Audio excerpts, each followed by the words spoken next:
কথায় আছে, চিরায়ত সত্য কথা, ধৈর্যের ফল বিলম্বে হলেও সুমিষ্ট হয়।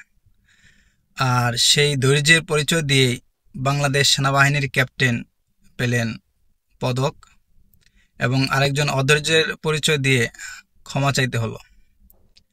হ্যাঁ বন্ধুরা, আপনারা ইতিমধ্যে সবাই দেখেছেন, একটি ভিডিও ভাইরাল হয়েছে যে বাংলাদেশ সেনাবাহিনীর সাথে এক তরুণীর বাকবিতণ্ডা, এবং সেনাবাহিনী ক্যাপ্টেন আশিকুর রহমান উনি খুব সুন্দরভাবে ধৈর্যের পরিচয় দিয়ে এবং খুব ঠান্ডা মাথায় পরিস্থিতিটা সিচুয়েশন বুঝে ডিল করেছেন, যা সত্যি ওই পরিস্থিতিতে অত্যন্ত গুরুত্বপূর্ণ ছিল, এবং এই পরিস্থিতিটা নিয়ন্ত্রণ করা অনেক সহজ হয়েছে। তো তরুণী আসলে যার ব্যবহার যেরকম, এটা ব্যবহারের মাধ্যমে বংশের পরিচয় ফুটে ওঠে, সেটাই প্রতিফলিত হয়েছে ঘটনার মাধ্যমে। সেনাবাহিনী যে একটা আদর্শের মানদণ্ড, এবং সেনাবাহিনী যে আসলে দায়িত্বশীল, এবং তাদের কাজকর্ম যে আসলে খুব সুশৃঙ্খল হয়, এই জিনিসটাই এর মাধ্যমে ফুটিয়ে উঠছে।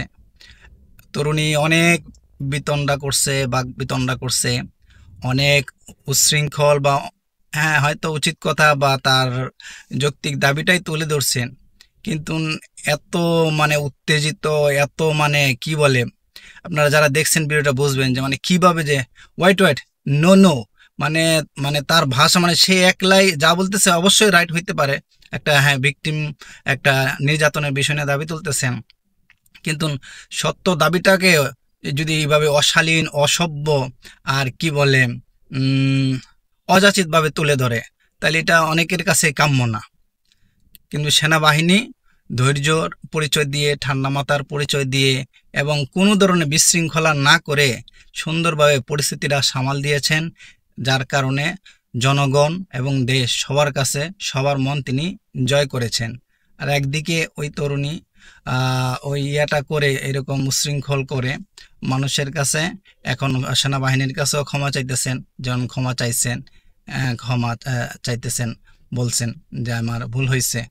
তো এটাই আসলে ব্যবহারী মানুষকে এরকম কি করে মর্যাদা দেয়। ব্যবহারী বলছে, কথায় জাত, কথায় ভাত, কথায় মাত, কথায় কাত।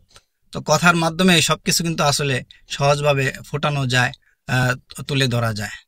আর এটার মাধ্যমে আমরা যারা পুরুষ জাতি আছি তাদেরও অনেক কিছু শিখার আছে, পারিবারিক, সাংসারিক, সামাজিক প্রেক্ষাপটে বিভিন্ন পরিস্থিতিতে কিভাবে নিজেকে সংযম রেখে পরিস্থিতি ডিল করতে হয়, এটার এক আদর্শ, একটা নমুনা হয়েছে ক্যাপ্টেন আশিক। তো আমরা যারা পুরুষরা আছি তারাও বিভিন্ন প্রেক্ষাপটে যাতে এরকম ধৈর্যের পরিচয় দিয়ে জীবনের সব ক্ষেত্রে এগিয়ে যায়, সেই প্রত্যাশাই সবার কাছে।